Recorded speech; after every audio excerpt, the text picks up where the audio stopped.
guessy. Guy, all that for me, I gonna guess you when I level now. All that for what you will wear.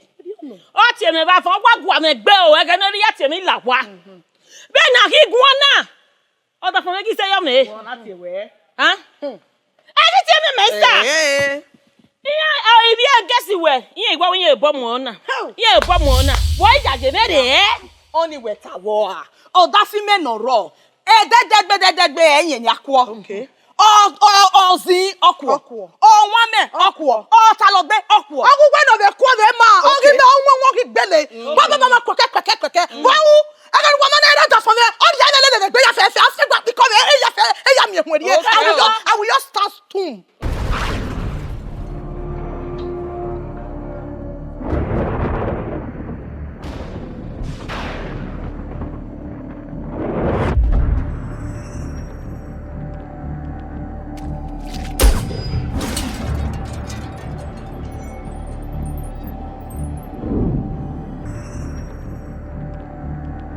Wagalwa yemi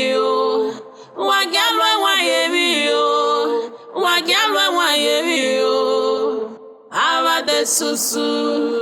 Wagalwa yemi. Wagalwa yemi yo. Wagalwa yemi yo. Oyaleke.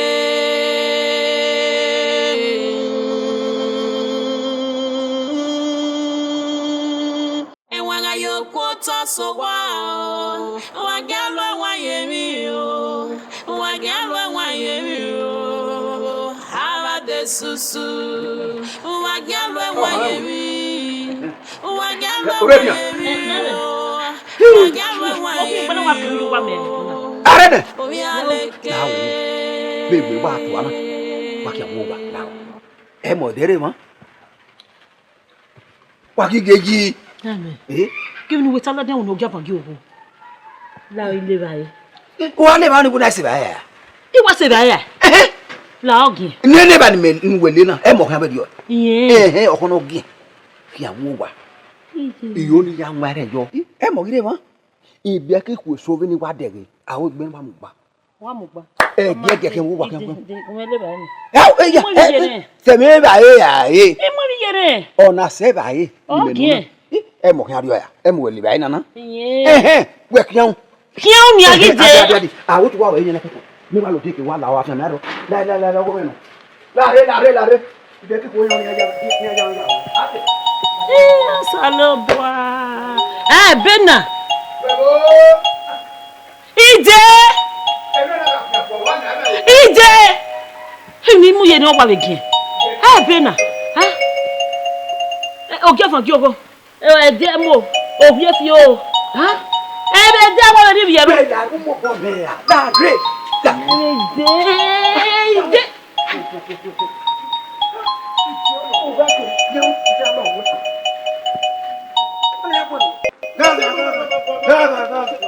Gaga. We don't need to maybe with bay or we don't have one. Manakwe. A part of the domo. Walking. What talk bay? Domo. I will come in. Oh, Gay, see, mamma. what is we? A part of the work we're getting. Oh, my, if you're both my way, Guanania. I can't wait. Yo!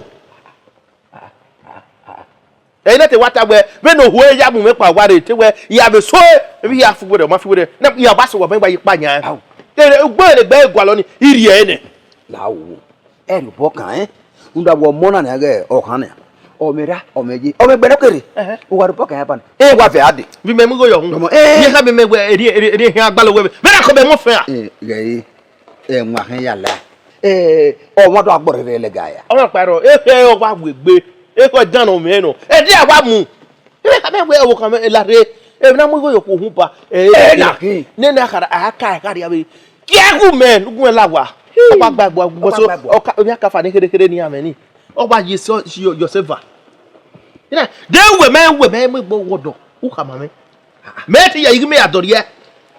Don't be a borrower guy. Emmy, down all over. Have walking me away. Me only you only go a call you. Egg, in you have a better.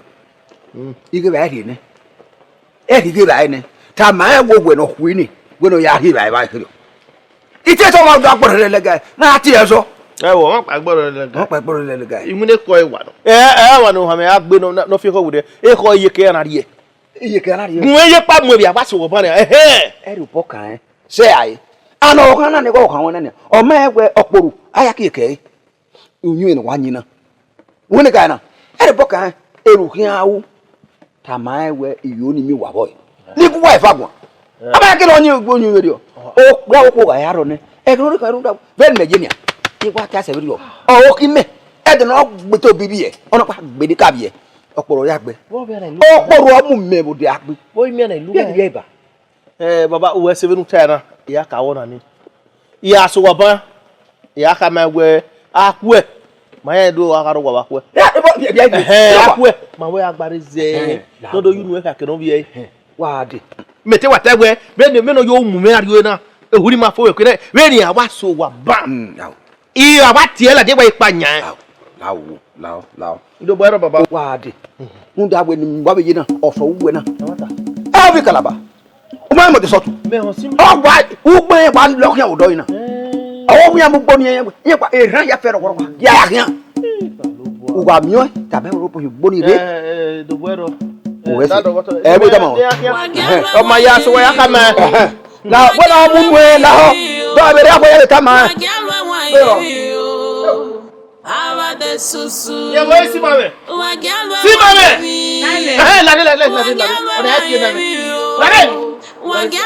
ge e pa dodo ide kun ile i mama egun o be ka ma egun yen o ni emi ma we wo uno mota de no go say David no yata me. igwe pa dodo kun yen o ni emi ma we wo E be we pa dodo e ke ti o ma me ri o wa yata me. we manu ya una me ni ya ha ma Wa je. David nu je. ido bero iye ti lolo egbogbo me ni tama we na no apu o megbe michael ko ya mi pa dodo O ma na akwe no ya lele we so ni aze nunu me. De unda me nu yata me. Wona kwe mi. de nunu ze me nu ta me ya. ido bero be nu ta ni wa no apu ai o megbe ze iri wo bo ari o ga dodo da dodo ya ka nunu e ba me nu ta na won ka ma we Iye nu ka. O be wo ra gbo no ko wo ta lele me wa be ri wa ge da na mi we e pa dodo ka ma ere we ni hi ekwere be nu ta na iye pa mo ginu ko ni me ba wọ́n mẹ́ gbọ́ ẹ̀rẹ̀ bí o ẹ̀ lọ́sùn wẹ̀ lọ́sùn. Nana lawa wọ́n mẹ́ gbọ́ ẹ̀nẹ́nu lawa.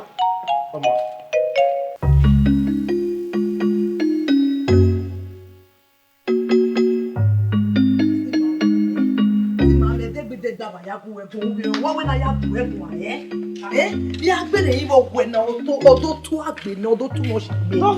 Agbèrè yìí wọ ẹ̀ẹ́dẹ́gbẹ́dẹ́gbọ́dọ̀ fún ìwà ya tọ́lẹ̀ mẹ́bọ̀ ya fẹ́ rù náà àfi ẹgbẹ́ mi pa ọ̀dọ̀ fún ilé tiẹ̀ ní ọ̀nà mi tà lọ́mọ mi ọ̀hún mú mi náà nìyẹn ọ̀hún yẹn wá tiẹ̀ rẹ̀ bẹ́ẹ̀ di owóró gbà ẹ̀ nà ọ̀hún náà kára máa wẹ̀ tó àmọ́ nìyẹn. Àwọn yẹn ń ta lọ jí ná. Ẹ̀ máa ta. Ẹ̀ ló dẹ̀ máa ná máa kẹ́ da ẹ̀pà àdòdó rẹ̀. Àwọn ọ̀ ta lọ jí ná. Wọ́n á pè mí wọ́n mọ̀ pa ìjùgbọ́. Yeah, so why to live there? Egbe woman, egbe woman. Me excuse you, we take it down. La we dey money ke na ya fufu nu ni. We ko even we tana o si over hamama we o akoma we. Na ogogo vi jeme no vi jeme. You are when it gwen ya we. Unwomodo nu ro ne. Ege no da fun we ya kama we mu re go you mu ne. Wo ide ma di ba. Amu mi na ni no da fun we ku gba kege oni de. No dan level. Ya mu pa na wo ma se ni we 5 francs. O gbe me bo ah. See money. Wa panu go fo ge ni kama wo de ke wa do gboda fún mi àwa ti mi gbete o no go gbete ni mu eni why you no go doba dem nu go go do my sister no get joy o when it comes to that thing you need joy what ti mi gba mule you no go dogba okay gbe na okay ya there and a picture your thing here ge ni kama we ọmọ no ba ọmọ agbe to lawo go agbe mi ya wu okwo hin ọmọ ero na ma we to mo disturb wa lawo go wan egbe go say Muhammad ma come out. Eyan re no da e na. Amune de. wà bó yẹn. yọ ẹ wà fún A government of yes, Ogima Devo now. Muda mami wanirabe these rural areas. Waniri Gwena. One need a treatment. Where you big bame.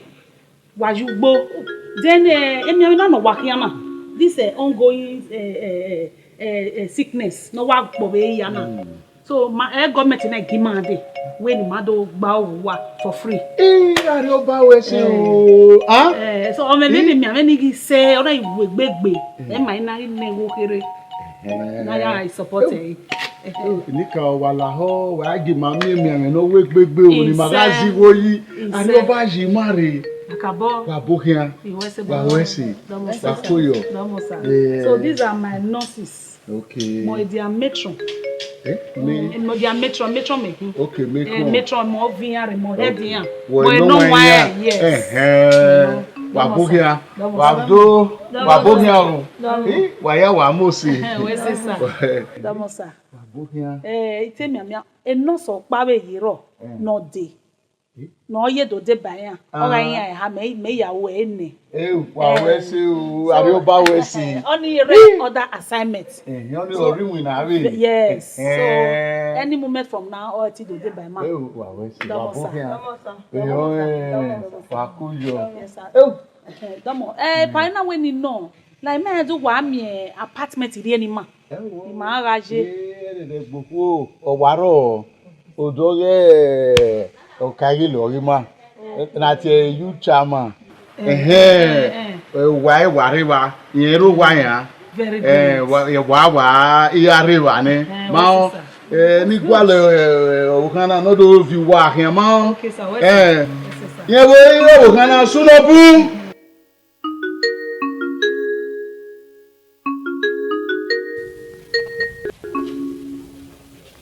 All right. As you can see. So, one and no John we money mananya.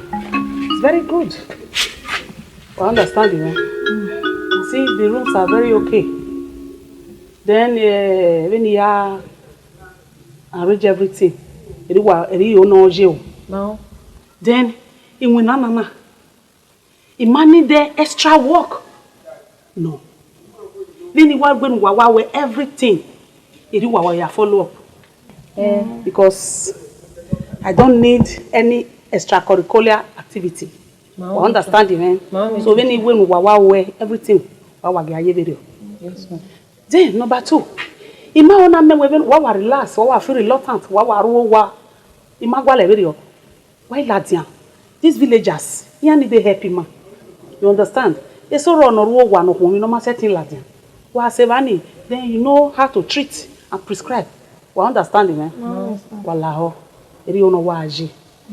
Then this nurse Osayuki, only the already de bawa. We understand it, man. Okay. So, yeah, ma. I don't need extra work. I understand. Very good. So yeah, me do. Okay.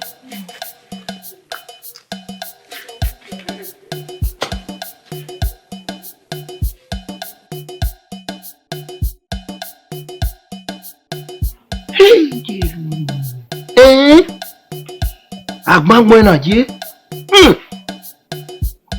Gbe mi mo mo se. Mo mo se o. Baba, o bi anu ri o pa bubu yan ni. O wa we yan fun. Ari wu ke kan gbe yan. Naime. Wo Ori a. wo sunu? Mi ro pa. Abe bi kara ni gba ogo my nurse. Mo mo se. Ya mo se. O so rin ato no. O ari kepere gbe. Odo no rin ari ni yo wa. O awu. Eyin fun egbo ara. Ari gbe ni wa 100 years aye kian kai wo to. Ba gane. Ya, ni metara makan we wa. Eyin ne ba atana. Yi sa ma ri ku mo se. La ni sa teme. Omoda kwe mi. Utenene me ma kwe ne wo egbo a. Omo mo so wa ti anya wa ti ame de a. Ya, me me be we mo se emi ya gbe we. La ba ready nenu tori ba e. Na kwe we na. We mi enwe baba. Ne me ame ko ma bia bi gbo na je enwe ye gere. Ya ni mo se o. Wa ge won pa wo. Oye be bolu. No kere we won ye. Oma ide do yari abe ehu teme mi kere ni wata na mara yari ba na o ja fi obe yon de amoe na o fi wo yi na fi kan ide o Rami, biakara museu. Yo.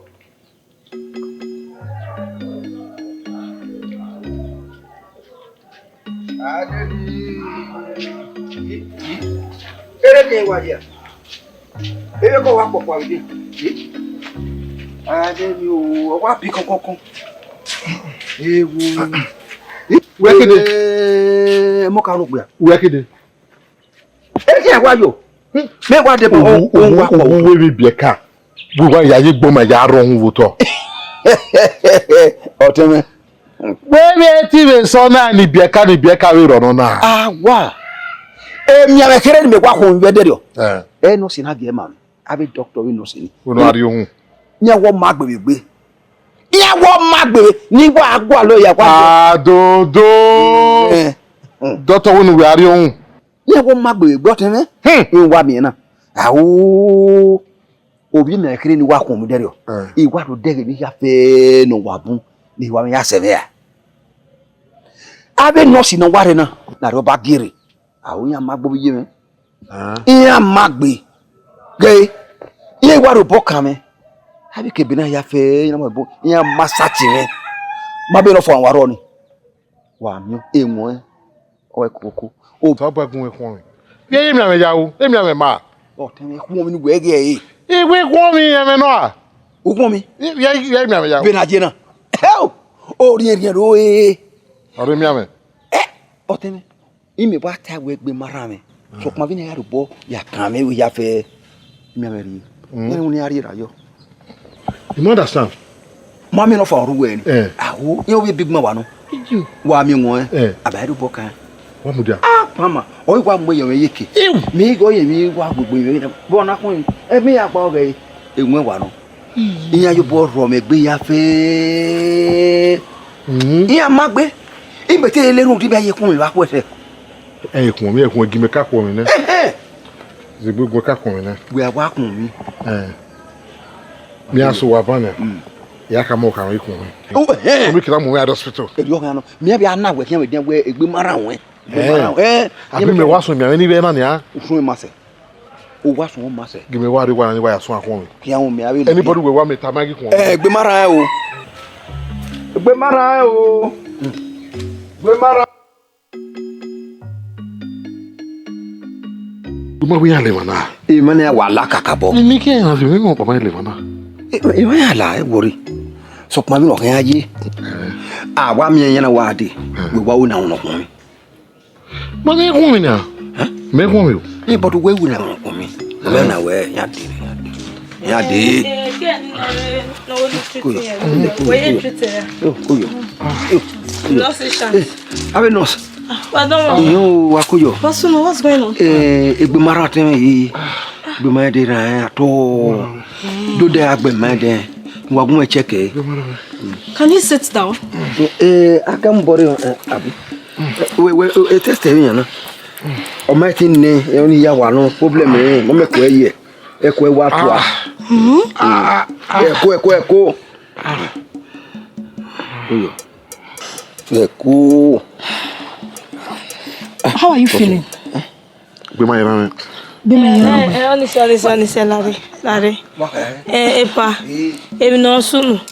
What she one woman. So later, do what the more here, do later no, they go to no way more here.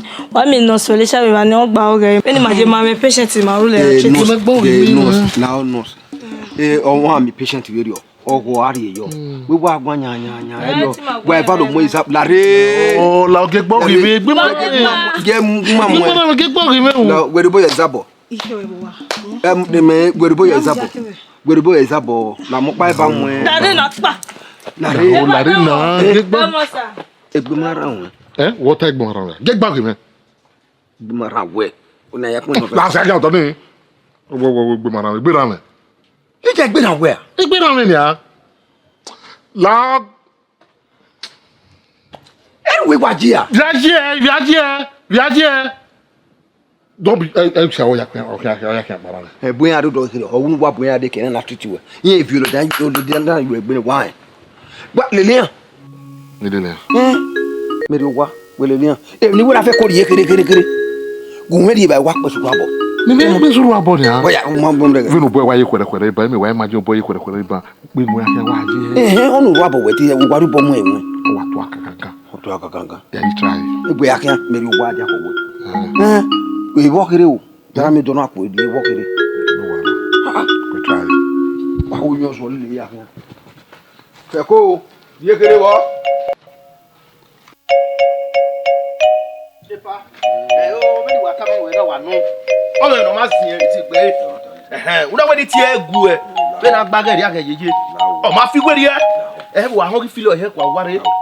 Una wo ko ni me yi me arie. Ti do aza o mu me. Abua no. La ho. Nwe ka gbegbo. O mari. Ya egbe yi gbegbo. Iya je be hia. Na me wo fi bobo de. Nu we do pase abuwa amakeke. Ra nu do file he kwa. Agba he do age o. So zegbe. Ngone kana la wo iwa nwi anwo hone me abi ka me mo nyime de o awo na lo poni me mo nyime o be ni ri ya gwale mo gbe na ri ne me bi hwan pa wo wadi me mo pa wo wadi ni la ho hone la wo idobo ero ugwu egun ba ri Come on, sir. Wado Baby, what's wrong? Why are you angry? de yes at all egbe mara egbe me do la What's wrong? egbe mara so yan egbe mara problem no kwa beje ezo no kwa lawyer ma se ti gbe me o gbe na ne What's wrong? Baby, go. What's going on? O ma mi nu ya gbegbon iye wo kan wa gbe ruda wo mio we wa bo ere wa wo emi na we wa kan yi wo na ne e da mo ere wa yi what problem no you know me we tale di here ayo egbe re egun ka ba we o ka me o wa problem ni wa me right now o wi ge do agba o ge gbe we bo bu wa won ka ma we na e bi da me no egbe mara ma wa gba o ma Baby, calm down. This even emotional stress. you see Emotional stress. Uma we. what are we here E'NURSE here. Uma understand. oh you stress you oni gbo ma wa Just na small fever. When not soon. Meet me at home in the evening. Okay. Just meet me at home in the evening. Mama, yari. Odega kota. We wa mo drip by the me na we say do wa. No problem.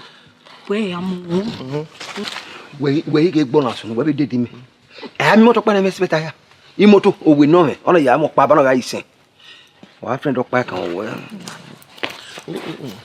o mana na gbele ta won Really? mo se wa ni ri awu me ya yo wa na agba no na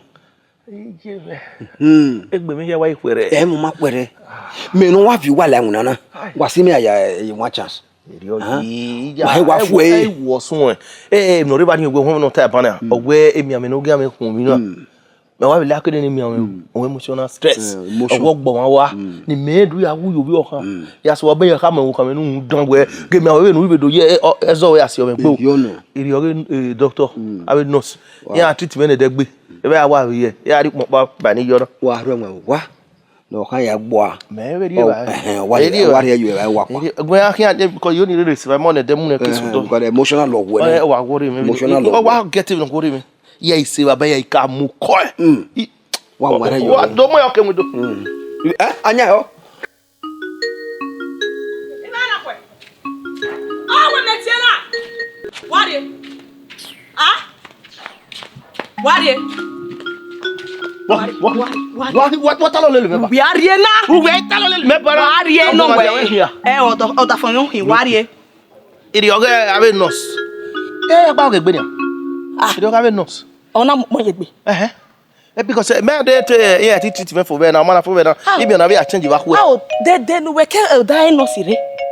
De no hin. oni aita na Wata. here we gbe mara me mi àwọn bebe na hin awon we gbegbe mi ame imana de radio bolele awon re gbo won Imena kwe wo pari igwe na. Na mi we na emiame. Ahwe emiame. Iyahwe emiame. Wo pari igwe na. oh no na mi ame ni ya gba oge we an was here we what's it here better what here by we emotional stress Even emotional stress. obo ka me ya wo mo me Oni meme. Me gba ke gbe na be gba ogwe. Kian wa. Ze bo we. Kian wo wa o. O 20 kere kian. Wa be sun o. We. Wa be sun kian wo wa. We ari wa. Ahwe me hiari. Ya gba ogwe. Iwe no kian wa. Hey! Gari o kwa. E mo be bega ni a o. Gari o wa be sun Wa be sun. Ah! E wi me we kin. Gari o. O ma le gbe mara we da wu yina. Gari o kwa. Iga ti kere no ke. Iya ya kin yo. Ya kin yo. Gari o kwa. Gari o kwa. Me ye dia me ti ya wu yo wa. Dia wu gun gu yo no gba o ke me. E dia mari. Wu me. Ya kin yo. Ya do mo si ko jo wa ko mi. Yo. Itama we niya. Itama. Wa.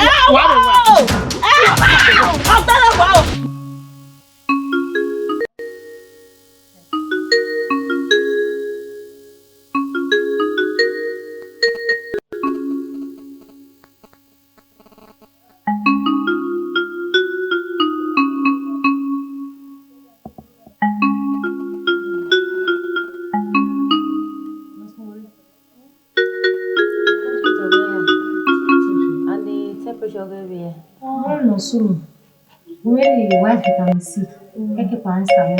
My young lady, I'm not going to hear. The Nokhua are the laws of destiny. Brother, come. What do you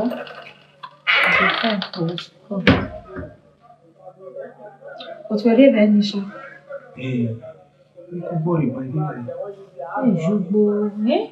It's not good, stress now, good. Continua mais o que vai ali.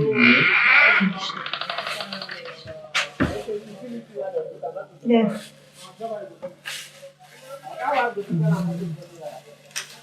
Join. Ohane parece que não iria vá. Então se eu tu lá lo ver não. Como assim? Como assim? O ari lá ele lá se ver não. Eu lhe digo ari o ele o wa gari o wa. Iwa yari ele que não relax. Até quando no varão de teste. Agora já deu a rua, 5 o'clock não. Ele yori.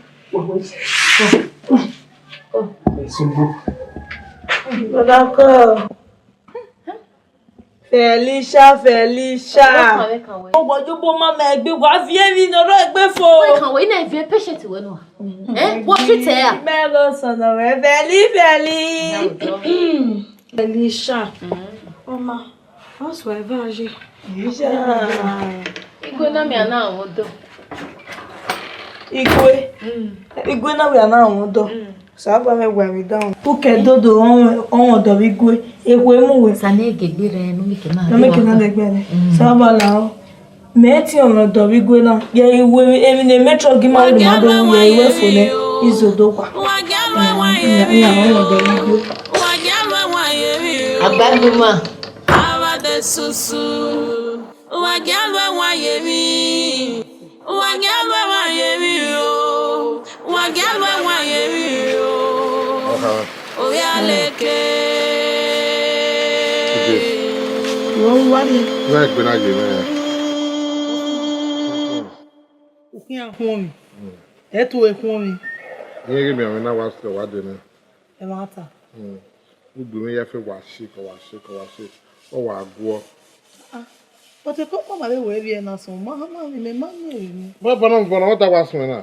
We ni wa ya tagbe ban we na wa gwo to na me we a stroke ke wa mo. Jogo ko e wo amanya won ya we se. A stroke e me be ya mo we o. Now you get the sickness. Oh go well. Because that Mo kan ko na wo ba ko me. So you can say hospital we na gba we. Ko.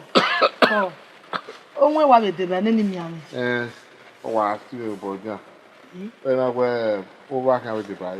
O pa ve ha. Yeah. Do pa kan no if I can. Ti mi ade tun yo na ikio. Tu so gbera pa na. You can hospital na agba we. Oma emi no wa sunu wa se we ni wa we general test ni. All right test. Ya wa test. Si so go heavy no ta ave asa you free no. Ka here o. Ke sa ke o. Ke we wa test ya se. Awa ma we wa ya kwa. Oma we ze no aje we no wa bi arodo no ru e de orun da ame na o wa ro na weather for two. Ije baba na. Yes, you are. Now, okay, there's no way I don't know the now. Ide. Go. They know what to happen to you, man. They to you. I can't wait at the tomorrow to now. We say Ben. Go. You don't know about that. Well. Yeah, here. Oh, you have to wala wana. Well, I want to make We may ya la wa na weather for 2 weeks. When you ready, then I may not do women. I mean, arrow. They are for it. You padale, yeah. Come on now. When it turn I want to ya we have to shop your do. Yeah. Well, Benia, eti hiana. Okay. Again, when I am we are so well to George. Ma'am, no soon. Huh? Walking. Maybe it be me. No, we are this body system will change. What was the women have a keep my worry? I tell when the manager. We're here now.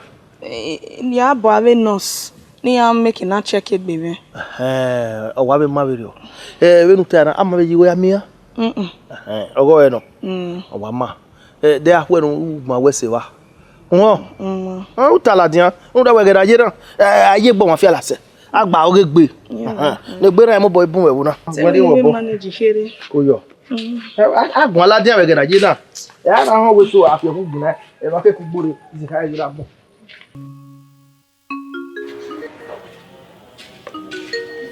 Hey, yo.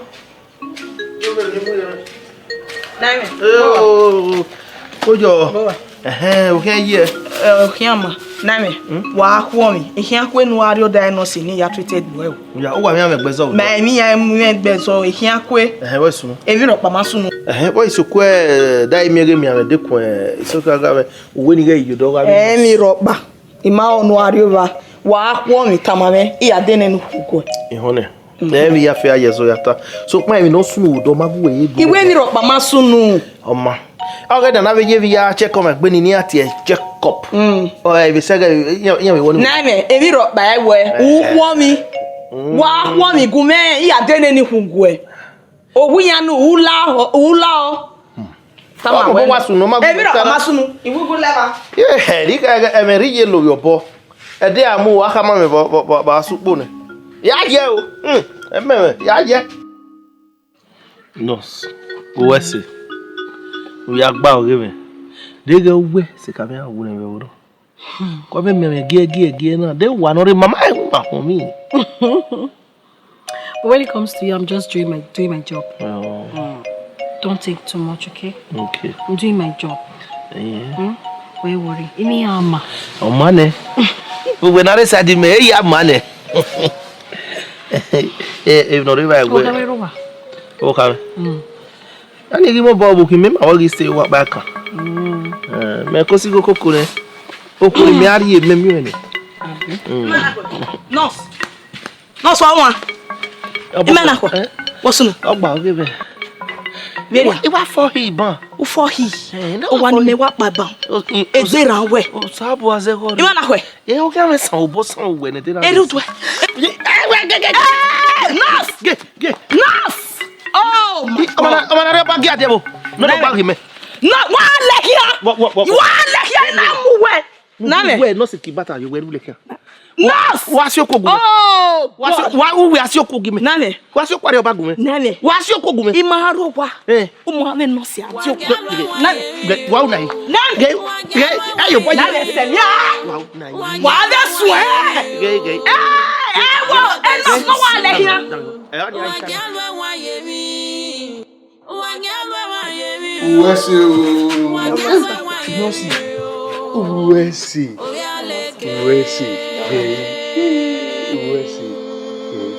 They go with Waya Launa. My affair, it be my casa. Yeah, good day on it. Oh, dejo. He me, we gay ya. Yeah, make us a tisamo, Yana. We see. Me what am I be birthday on no problem. Yeah. Only when I never remember. A comuna. Ete woku. Okiwa woku, see. Yeah. I dey try. Uhia. Oma. Uhiagbe. Domosa. Ni when do say odogbe. Yaju wari ozekwe. Epa. You know say ahwe ya de wo bi ahwe. Nwe nu gbeje okun ma ne pa wudi o. Iye wudi ni mego alo. Epa no go play no wudi okun ma ne. It's not great for you. Yeah. Wera wudi me megogo. Ni o mama ahwe. Wari wakwe. Ya de wo bi ahwe. O ma no sunu. We ke wari wakwe. Iwa ren yan so. Ya kin. Ibi na we go sunu. Bahon. Ni go mata. Oh, okay, ya like go nu e we worry me kan mu go nu we gboko won. O ma we si. Kojo. We si. E pada de ori go ni do awe we double portion. Oh, wala. We de mafia mama o. Ya mo we ari go nu e. Ya here, we no we here na me have here. I dey try we. We agbe. O ma na domosa. Pani ni atamawe. No ge no so we do treat we. Ave no simani ke aworu wa hamia we no you get personal nurse no do treat we. Oludenu we ri mai. O ma be yeti ri e me. Na we se wu domosa. Wa ko. Egi ya vie ijesha na makeke ye wo ni samo pa ka ti ri nu We si. Ari oba wa we si. Awon na pa ari oba ri o ni ma. Ari oba wa we si o. Ime yiye kasa. Gebe. Wagalo wa yemi. Uwese o. Wagalo wa yemi o. Wagalo wa yemi o. Hawa de susu. Wagalo wa yemi o. Wagalo wa yemi o. Wagalo wa yemi o. Habibi aleke.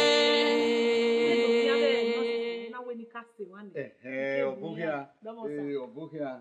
Kujo. Yes, sir. Maybe I be age.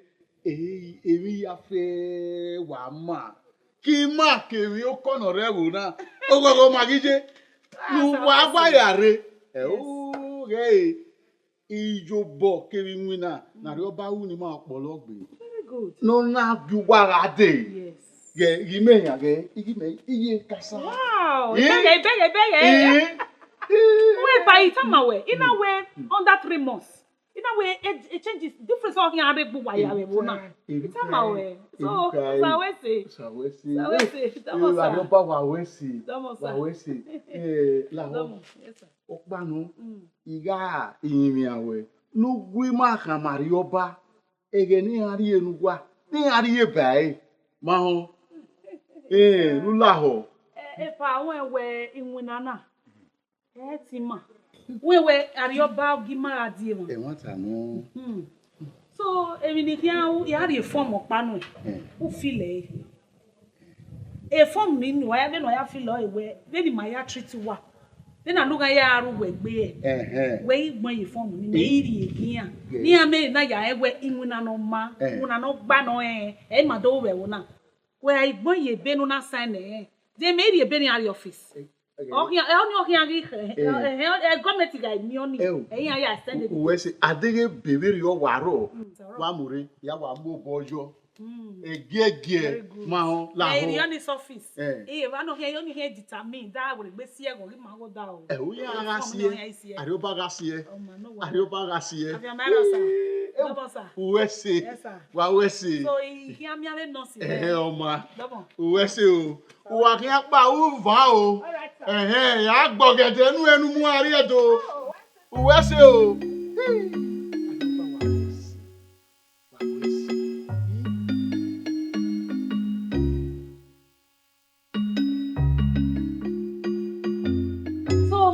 Felicia, what's the report? I need to know a report no roto ni me na ya move ahead here. So far so good yeah ma. But there was some complications. I made the border na ya ta ma a later sort it out. That's good.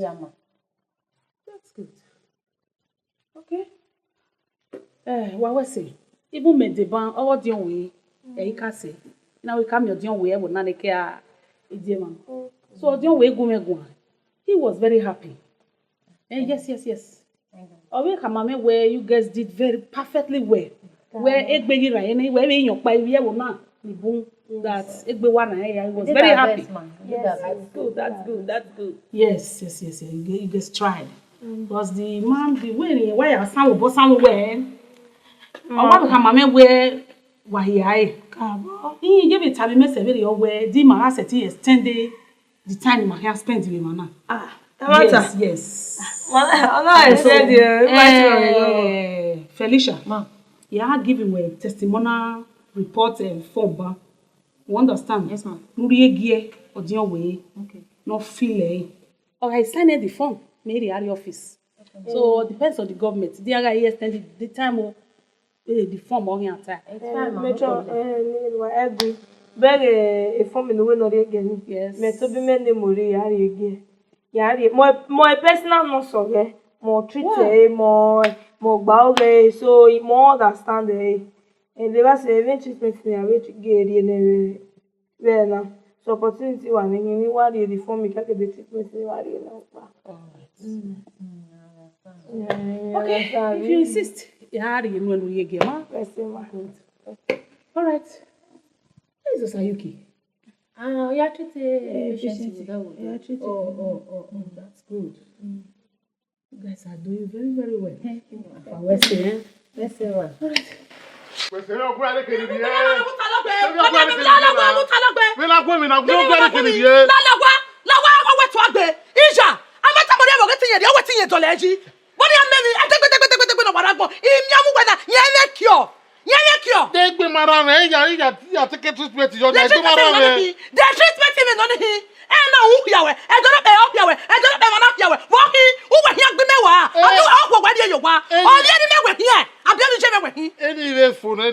that. I don't hear me now. Wa bega gbo if you go I no give no ohowe guria ugbere wa no ni ugbere ma na ya pa won ya ka mo ka gbegbe ya wo gbere wa ele pa ma se no fifu wo wuya na so na we wu ugbere ma na iteni mo lo gbele si se ya gun ari kiri wo me ko ri baba nu te wa yo we to agbe mo ni amero bi shi na mama ibo na mi woni obiju e o you know we shot na my BP there when no ha nu guria ni me na gwa egbe igi moto obi wo ka kede ki ori eme yo pa obi ju kwa me here am I your family member Italogbe egun ari kiri ri na me na wonu ya mu la me ojo gile doke abota biti me mana okay when I feel gbura si do e nu talanda you know the shit for e o me no go tapa e mi ame we ko mi na e le kio oni okoko no ruwe yen kio na ame o hear me now wa bega gbo asaloboa wa bege ame give no biara okay we me gwegwa na me tag bad ya because I don't remember. Mama, na go where they go. Where you go where they go? No, go better say go yo. Oh, one na me there. Where go na? Ima ko ma you where you better go. We no go shut you man. You know say people may have. 100 people no where who? What soon where they where wa we here? Bonu te la agbe me oru ewu yi. Wa wo ye, I dey ma say no people ni go get with to ayi wa hin. Ni me wa we me give dey in to because me say ti wa ru wa na me go bi. Omi ji me ru wa. I dey come with the idea for na ye go wa atike na pa the last treatment. Get ni metana. Iyari ku na igbera no mama say na huje wa na. O ma gbe akia. E do back gbo mo se gan no repe o. Wa mi o. Wa mo ki go market no go return one day be one day. We are here e do no. E do bo awawe. Ona no na wish me well Emmanuel. He says he wish you well because me wearing me your car. In your car. E so ma wo wo do re wa. E gbo ko yo de me yo wa. Who go wait the thing. Don't wait me here. Don't look at me na. Ni ya fe we yo na do wo yo ka kere ya fe we yo wo do. Na wo e na ma me egbe me alasun e. Very kama we no wo say ya fe wo e wo na okuro baro no mo se ba we no say na wo ri mo se se we see o se na me we me go we okuro mo se se wo na mo ri e yo we see na eme no we wata na ogele warere we ide ni yare koki we chichi no ya o hegbe eyo ide we are yoni ro we ro ya kama we we akende Gana atemi kuni me nweno konkon we ateme we do ya ri koki na Hey. Ogele wa ko. Ye nene chichi noro. Wa ko me piora. Gwen ka ze de gboran. Oma. Iya. E do na we gbe. Duma ti ni gwe ki e na mi. Iya pe. Name wasunu. Name, nurse. Ana nasibo. Nurse. Name. Nurse. Denia, name la wasunu. Name. Name ko. E fi afi mama egbe are. Ranu. Wese. E ko ami mi. Nurse. Madam, begbe wina we la kian na wina we begbe mo ni ani begbe. Wọ́n wẹ́ fọ́ mi láwúwẹ́. Ìpàkọ́. Egbò ajé ẹ̀. Ìyíṣà àbọ̀tà wẹ́jìrì ẹ̀ náà. Ìpàwẹ́ ni ó pọ̀ yìí. Kọ́. Damage say. Kọ́. Egbò ajé ẹ̀. Wọ́n yàwó ọgá tán àbí. Ọgá àfijẹ́. Mo di kìsì náà wá vàyẹ̀ rere náà. Wọ́n ní room temperature. Ó bá kà mẹ́ẹ̀dá. Egbò ajé ẹ̀. E temperature wa ekori otone. Madam ko.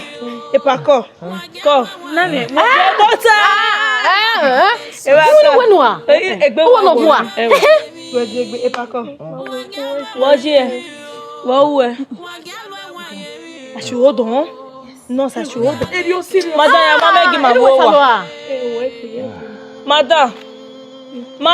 Woje. Egbe aje.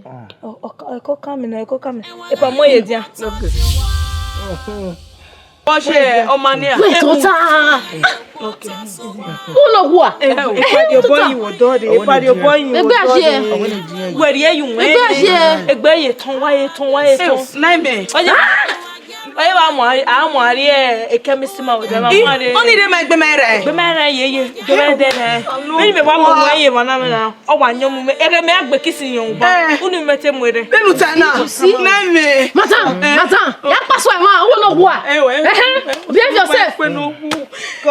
Naime. Go. Mudia. Ne me do calm down. Ija. E pa gba Mudia. Why no sunu?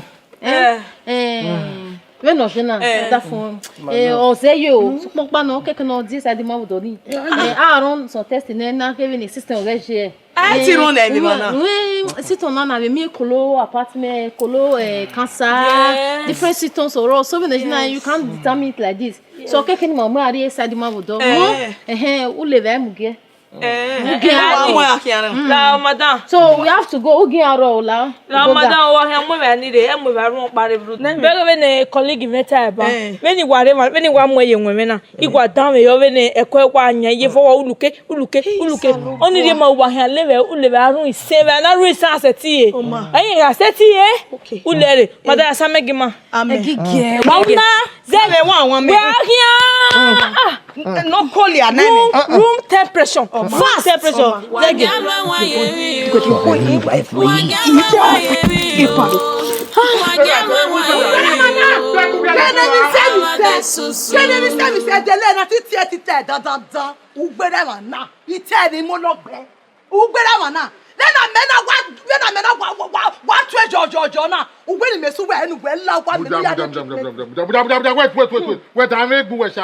Wait, I no laja onu we. Agbowe ni ahon ya wu damage na. Who come agbon fi ejina there. David we ya we na ere ma be ya we be na we iya be no water le oni. Utu ku ba gbo. Say agbo kede. What you made of fish? What you made u gbe na ni chai on the ten. We si me give me are kede de.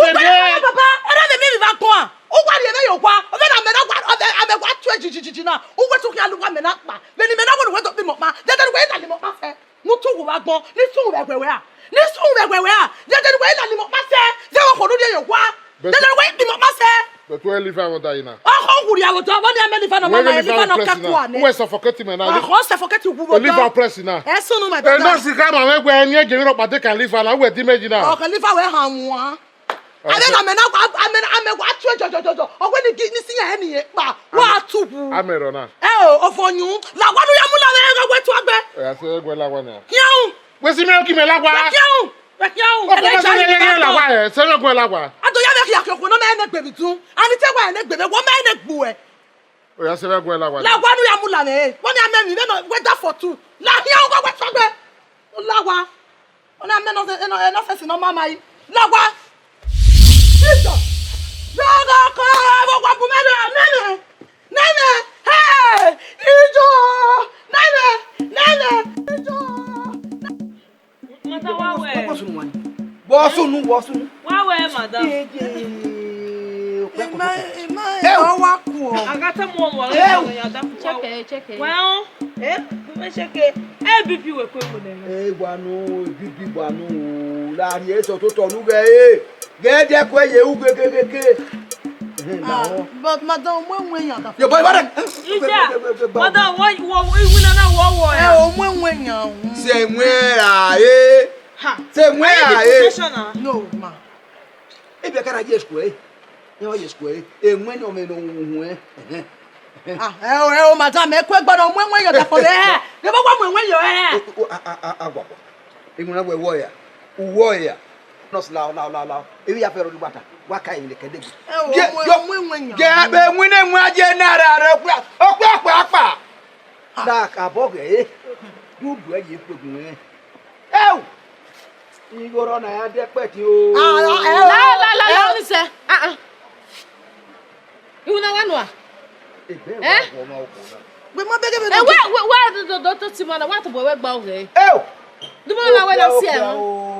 Give away one when you're when you're oh, we are kotoko. Oh, what, madam? Ma, wawe. If you go make me wadi a stethoscope na your way. Udo uluke. Only them away. Who are BP now? No, why na son was your honor. Never some way. Me matter we are no bear ayo. E no si la gwen ye gbege e la ho. Egbona. La iwa no la gwa. Kumem na wo. We mo bege be no ke.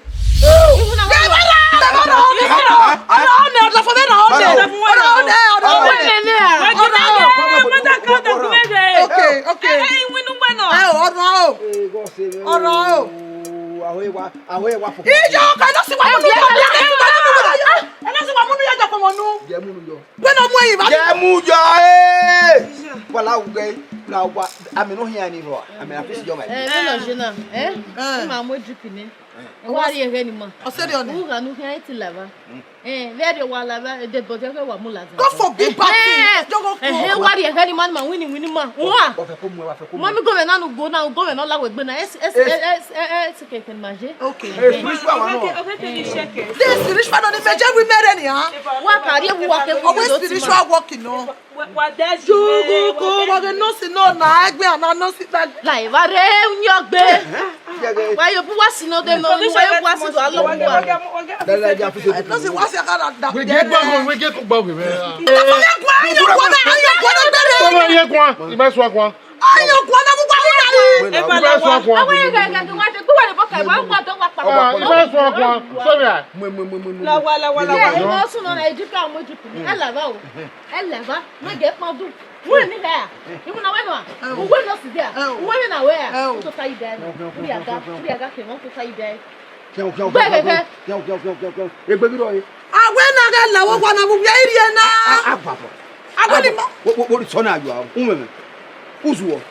Oyekwe varu wani me ya de ba ose ni make na aga wa oni give na han we me we yin we ade ba okwe ha we tai won wa ho yeye we wo pa amana yeye we ma yiro ise gbe o jogoko gunwe e lo bi ba ye mana o ja jogoko gunwe amoro na e da be mi ma gbon a ke na da be ke we bi ga be se ke ban e ma gare ka ma we ru wa won ya we ya gbe wa inu wa wa ro boy hen o fe ya duwe wa e no ti wa kan yo ko sa lo bo bi be ki ona e bi ta me be mu be ri mi e ba gbon baba le baba ite mo la we gbe o gbogbo ma je ni o ma fi ra fie ni o ma ije ni calm down gbe fi ro na ni gbe ki Wagyawa wayemi o. Awade susu.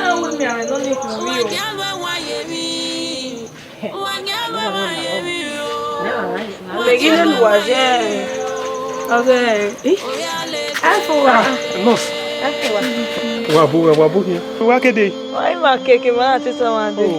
Wabuhi. Waje. Hakmo salba ze me meeting la diana. Ko ma dege me yi. Ibere ko. Abege. Here o ko. We are here. Ya zige sun we hodo ni. Oh man. O ma na wa e ko. Yeah. Abebai. Bye.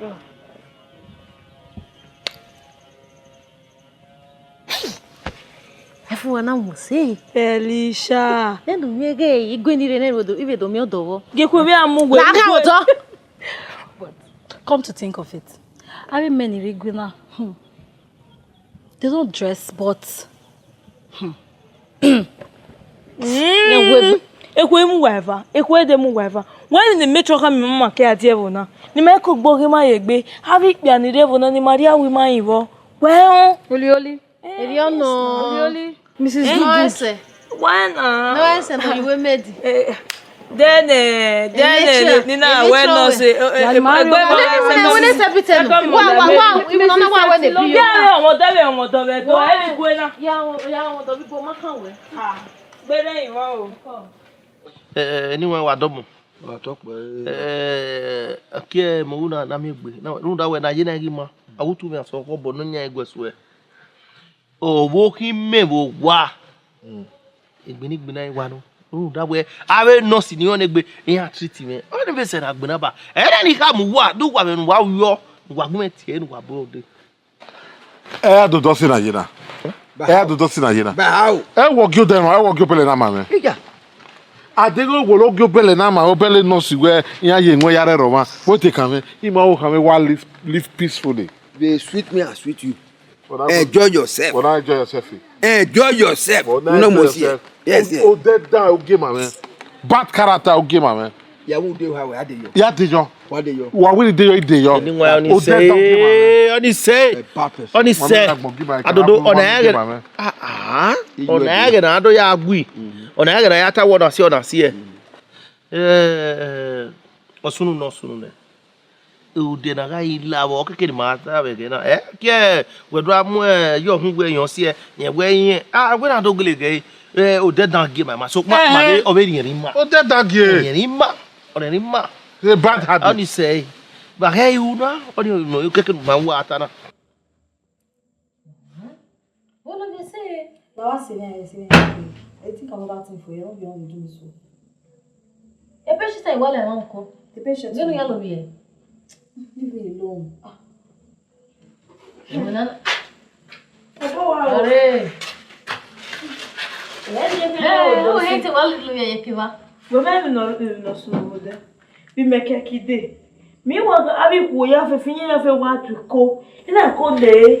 Ina le yeke o wa pa na da mi. Iya wi ya pu ma ti wa ya do ko ki ma wa ya do ko ki ma ba ko ma wo o we ma na. Besa. Iya wi ma mi ya do na ma mu ya do dia. Anya. O da finya gi jo wa ya. When the government here taking my But don't tell them. When I say when I come out for married, don't. La gana, the person here what me come out for married. When they married me. The married man okay. He married not when not be married. No go no. Eh man, he married not okay. I don't need marriage today. Oh, you want you want the idea kwagata. Ona the idea na the idea. Ona wa de ku, ona wa de. Just give me joy. Mo le gari eje. When I walk out, I walk out. Yes, go away. Yes, go. Umami no woman no woman. Ati na tono o kan era ngwe bobo o. O se mo no re ni. Eze yo. So far me pa ni metana. Ni do ya ka me metro, ni metro do ya di Portima. Oh, you know I dey fear. fear. When no do ojo we here. Live ojo we ma de ba ka do we ka mata. Odeba. Ojo we onyonya wo na wo me. O dey live ojo we mata no be the problem. Ojo we mata dre no. O se ni yi wo ka ojo we ke ya. Ojo we me mi ro pa iya se gbe ni bed e tin ojo we iya wa manage na we to gbe me ba na. We wo se na je na. E de mu na mo gba etuna. Mo ta ori na gba ori gba. I'm waiting for my baby. Oh, I wish I didn't think so just now. Felicia. Mo se nu aje o. Yan serious wa mi ko. Ya fesi. Iya gbisan, bi aka se mo ni ya gbisan ebode. Ebo ara velo de niyan. Just say, "Femero, ali bi aye." Ali se. Wọ́n mú me. O mu me, bi ali bi. Aye ile le be mo je keke ile o. Just dey play. Ali bi aye. Ke na no de cook. Ekemiyena.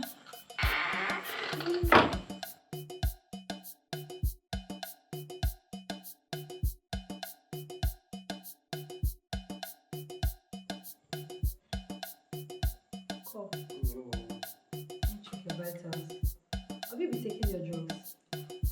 Oh,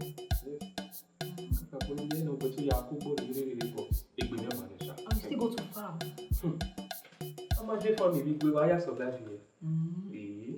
But how about your temperature? Is it calming?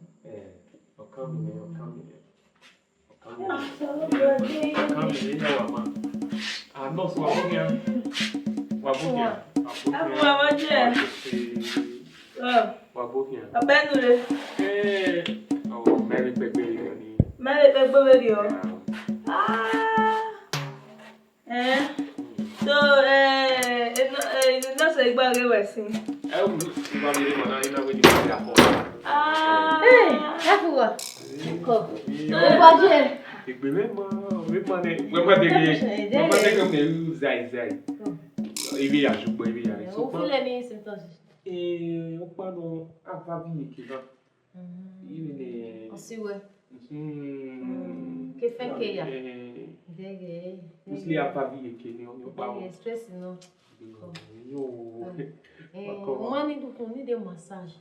Taking a massage. Yeah, I think I need you. Yeah, don't worry. Yeah, it's for free. Free, no? It's free. I'm going to buy here.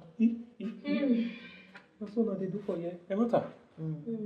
Ah, oh, I will see here. You're bad, we see. No, you know, ENurseNokhua no O.ADABHIE back way. Oh, bien, you are. Well, bien, here, you are the leisure. Yeah. But I'm okay. Mom, Cardini. Yeah, we see. We see. Oh, yeah, see it. Yeah. Go back well. Yeah. Oh, where are you? Yeah.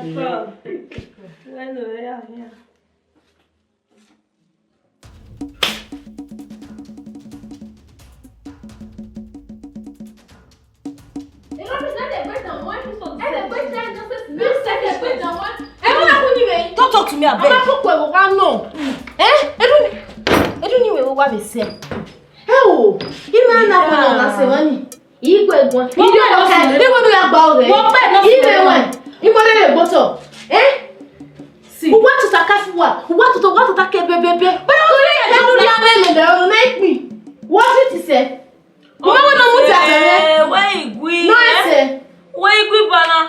Otamanya di ukoromanya.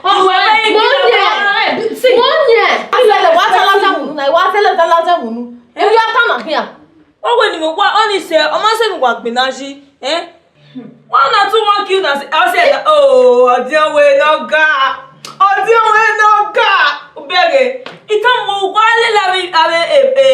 man who well, Lily, then young boy, ye Kazazua, yes, Azua, ye who are water, ye go.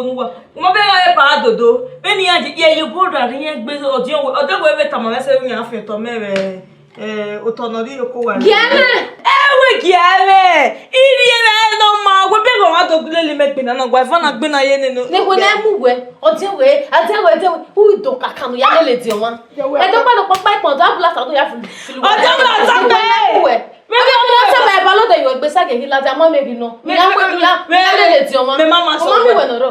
Ge na wa o ka o, bi an keke. E de gbe se keke na fo wa je. E se keke no je de gbe se va. E de gbe dan. Imanki when we attend in there. Only say. Imanki when we sick or any of my patients no. Me me for what? Who say can we arrange? We are to take one or two no wo bie. We are no no. No na nye pi. You why you go Ni me ogi me go. Yes. O se na tamu wa. You push follow jo. Then we are talk pe. Ojo we are talk pe. Ye wa se kan ojo we ti. Ye wa mo egbe me na Baby, emi gbo a. Ah, iwa explain mo. Ye wa mo egbe me na tete. Ye wa fi epe fani. Wa we me na. Ojo we wa confused. Mo wa fe wa fun le gbo. Yes. Kenna, ko la pa. Everyone dey gbese wa se dey. Why is it no? You're gonna walk on to what say you are? What is my profession? What is my profession? I'm still being enough. Eh, we're not professional. We're not professional. Ma be we ban. Uri amele no. Abeg di me. Ogbe mo. Wa la me. Ija. Ugba se.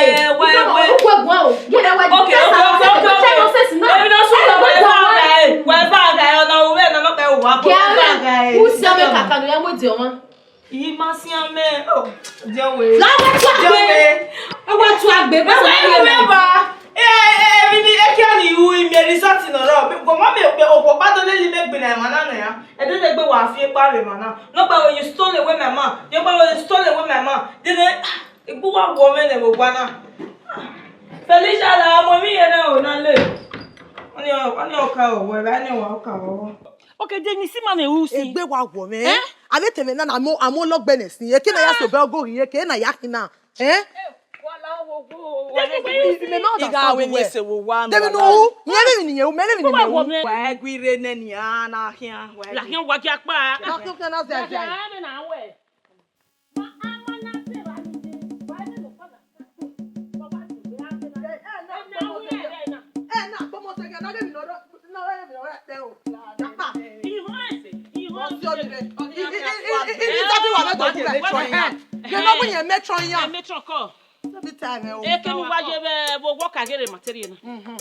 Ma bu wa ye ba nu da gbegwu e mane. Gbegwu e mane. Ogo me no ro deseye. Ibi bi ka ida la wodo. Ya ku wa dei. What to do yi? Ana mi ge gesi we. Ani mi opa mi an we bo na. Enya mu ma mi ma do fo. Egbe wa ko. Iya ya wu ma ya. Ogo me de se je. E ti to ni. Gbe wa ko. Abi me de se je ni ama iwi yan no da la wodo. Na wo sunu. Mo salo bo wa no tani si. Ge o da fo me ge gesi we ma na level na. O da fo mo tie me wo wi. O tie me ba fo wa gwa me gbe o e ge na ri ya tie me la wa. Be na ki gun na. O da fo me ki se yo me. Wọ́n láti we. Ha? Every time me mesta. Yeah, if you guess it well, you go when you bomb on. You bomb on. Why jaje me de? Oni weta wo a. O da fi me no ro. Degbe enyen yakwo. Okay. Ozi okwo. O nwame okwo. O talogbe okwo. Ogugwe no be kwo be ma. Ogi me onwo ki gbele. Baba kweke. Wa wu. Agar wo man era da for me. O ya le gbe ya fe gba because e ya mi ehun rie. I will just start stone. Ile ke ni gi gwarie. Nu gwa ya rena. O da for me yan bo na imo ti do papa ge. E o ke wa we mi kede. Ya wa de bo ken yo ge. Me o ke wa to le we kweke. E ke wa de fo. Wo ya gu wa de. Egbe wa ka wo ni se jo ko you wa ho a. Egbe wa ka ya o mo do. O wa ki am ye mo do a. O wa ari o ka yo mo bo. O mo go yo mo hu. O ko se o le. Igi kwe. Oni say, o mi me de say yo me no hie no wan ni. Ibi bi ka ke ge. Ibi bi ka ke ge. Iya ke nta ma na be no sit here. Excuse us. No ita le say iya we who. Excuse us. Iya we be go. Who does that? Where la wo wala. Ko ni o la na ta kere ni. Because lady me wo wana yan. You ladies are well responsible. Hey, ma ki o. O wa ri o kayo mo bo. To wa ri o kayo mo bo. La wo. La o mi ahin mi on their behalf. Wa la wo. Wa ge ateme na kere. Iga gwa be no sisi me. Winya gwa. La ho. Winya gwa. Ege gbe repeat egbe. Mata. We me ki gwa ke na be so gugu wa senior kan ni jo winya. No fiyan re. Gwa me ki gwa ke na. O se ti do mi mo do. Ni fi bog ye ke ni age. Ma bog wa we ji me bo na. O ni mbebe ki yan. Wa we ni wa se. Yo boda ni ya. Iya ma se bo me mi gbona. Iya we ya kwi ma yi bae. Iya wa kwi ma yi. O na kwi ba. O kwi ma yi bae. No si we ke iya ke is zebo. Iya excuse us. What is your war? Is your war? What excuse us? Gwinya gwa o. La ho. We se nwa na tere na ma. Ani be pon sa lo bo we ina we dekun wa wo de won. O ma ko wa seke ni ma dia la wo. Iga gwinya gwa. Ma You got where one. And you got a man what I'm a you got that office. Better. You got that same ministry of no, there do any this Mama, a ministry of ethics hona. Here ga hona. Emi no heke. O ja no heke ya gari ya. Hey, you got Jemi and so do. Wala wo. Wala e hin egbe aye we. Wala ikmo wo salo bo awe wala dekun me wo de. O ma ko wa ya se wa. Egbo emi o be wa sun. Because I don't remember. Have your back bag. What man who does that? Egbo hankere. I am your mother.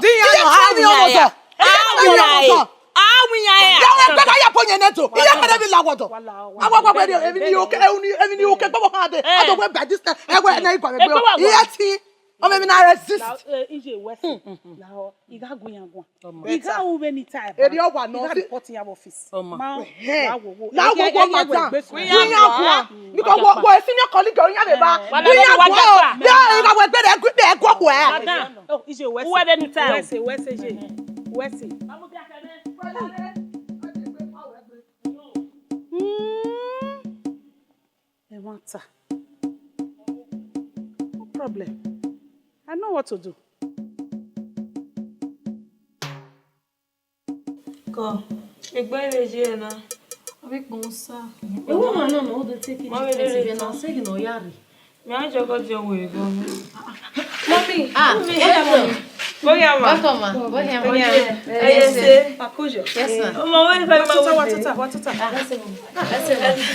No, so Sayuki. Yes, mommy. So how is the injury? Where is it? It's getting better. Are you sure? Yes, ma'am. It's getting better. Tamame, do here setting continue. You may now call for another nurse. Yeah, it's changing. I'm okay. I'm okay. I promise. I'm okay. I'm fine. Alright, if you insist. Yes, ma'am. Pakojo. Yes, mommy. So what is this room on the me now? Room. Yes. Where one have nurses see me. Me on where ikwe wo na waya go see me odo. God waya said to say odafinya. God forbid. God forbid. Only man. How? So does that mean where the extracurricular activities in me won't wage? Never. Mama, well. Mama, we are very responsible in this village. Yes. You gave us instruction. Yes. Exactly. And we did exactly as you said. Yes. Mama trespass. We did trespass. No. Mama la dia boy. We need mama ya. Mama we true. Exactly. That's it. Why can make have it be an irogo? Have me for that matter. Mama judge waiting e go ni rebo. Yes, don't testify. But I want my ya we come why can make can we way. Maka mata we. Setting ne ko ni rebo. Nenya o. I didn't do anything, no. You do anything, ma. Very good. You mean surprise. You have no work, eh? Yes, ma. All right. Nurse Mori, I will give him a report. Ma. Very good.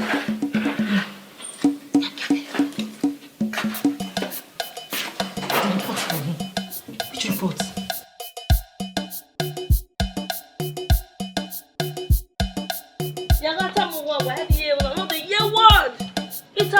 You supposed to stay clear from them, man. Why out? They have any devil now. Why a Felicia? Why loyalful? You people have loyalful. You're the exception. You're not the back. Madam, Costa, agree. Mammy, sister, agree. Sala, where uswe ikwe wo no yati myself ogodian way. Where we dey follow Nama? Ati wazo weta. Huwa ye wonare, wane nekwe muna. Wawe not wahin, wana like wona. Iwina ni age wanu wado, wama we, wa mi madofo. Wana kwe nonsense. Udo no wota. Udo no woto oge. Di mere so ma no na ti wazoba. Madam, honestly, tell Rezo you cannot go. Go where? You cannot go where? What are you shouting at? Oh, Bonnet, calm down. Stop calm down. Stop shouting. They write in go and come. I can tell you to go because let me tell you, say me you stay. No ma. Egbe ma oko. That egbe oko. Utamale go and stay. They writing on him. You say me when you agbe na wa. Ale ne kwe mu. Uwa mana pa ye kwe na re. Uwa mana pa. Madam, honestly. Here. Boy rodo na wa mi na negbe na wa bali eti me je o. Wa si na je na wa gbo wa egbo mo ki wa gbe yegbe. Ko na wa mi no we. An wa mi akaru wa egbe wa we Felicia. I will tell you people to be like me. Wa we Felicia wa je mi na me wa ma ku e. Wa ma ku e wo ma ki wa gbe yegbe. Be like me, you said no.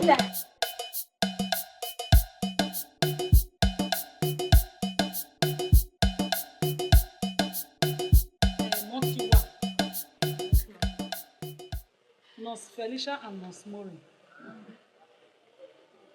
Unye men wanyi lewona. A reporter's office me. Yes. So when original a duty wa lewona is cancelled. You guys are relieved from your duty. Men, shut up. Let me talk. Men nurses are coming to this village. So where ni mena no wata ni men ni. Even wanyi everywhere. The men of this village. Wanna seduce here. Seduce? We? Felicia? No. Wanna seduce a married man. Ni rewona. Wanna see your ligi lele here or the one me yana agbe na agbina. Only mama. When you're pan of some, you girls are relieved of your duty. No more duty for you guys in this village. I'm not go. Let me clear myself. So a duty while then and now you guys should go inside and pack your things and leave this village. Mama, I still have patience. You patient. We more you shut up there. So you guys were pretending. I was never pretending. It's not me. Why? You did not me. It wasn't me. It wasn't you.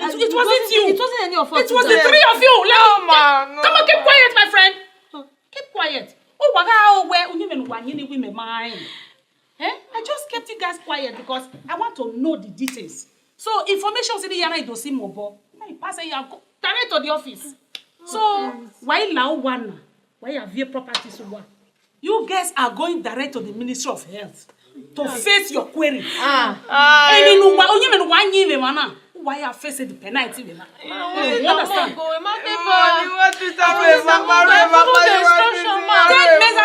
Why pretend? Pretend to be the best. We are the best. Best? Yes. Mama. On my behalf, why I said is a man. Married man. Mama, I followed the instructions. It was a shame. It was a slap on my face. We may have now where one ain't nonsense in me. Or I will nonsense in me. Can never do that. Anyway, when you wanna, why are you over? Why have your properties one? The men nurses, any moment from now, the men nurses, they will be here. Go inside. Nonsense. I said, leave my front. Someone to see you guys again. I swear to God, I didn't do anything, no. Hey, I wanted a mom, Hey, I'm a fear. Consider me, Felicia. Hey. But what insult no man can worry me worry me na. When I went to winner, why gaje? A village na when what then what settle everywhere na treating ya. One of me wagi semana. Zo only wagi see wonana. Huh? It's a slap on my face. And the office I hold. Then the Ministry of Health, we down here yageme. We mind winner me. Whereas one nurses in the village, mama. What said is a married man? What says on the mommy? What said is I will be a lake.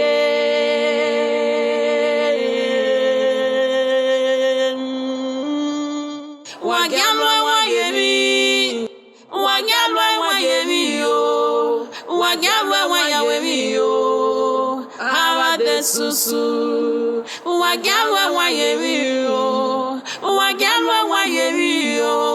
wagyawa wayemiyo habibi aleke